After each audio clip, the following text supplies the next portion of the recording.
ती म्हणजे ऑपरेशन सिंदूर संदर्भातली माहिती देण्यासाठी विविध शिष्टमंडळ प्रदेशात गेलेली होती आणि शिष्टमंडळ परत आल्यानंतर आता पंतप्रधान मोदींनी त्यांची भेट देखील घेतलेली होती। खासदार डॉक्टर श्रीकांत शिंदे यांच्या नेतृत्वाखालील 14 दिवस हे शिष्टमंडळ यूएई, काँगो, सिएरा लिओन आणि लायबेरिया या देशांमध्ये गेलेलं होतं।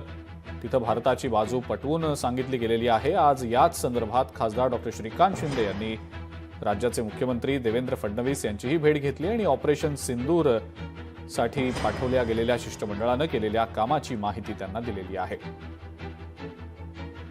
खासदार डॉक्टर श्रीकांत शिंदे यांनी मुख्यमंत्र्यांची जी भेट घेतली त्याच्या संदर्भातले हे फोटोज देखील आता समोर आलेले आहेत। ऑपरेशन सिंदूर संदर्भात हा सगळा दौरा या शिष्टमंडळानं जो 4 देशांमध्ये केलेला होता, केलेल्या कामाची माहिती मुख्यमंत्री देवेंद्र फडणवीस यांना खासदार डॉक्टर श्रीकांत शिंदे यांनी दिलेली आहे। लोकशाही मराठी ऐका, पहा, जागरूक रहा।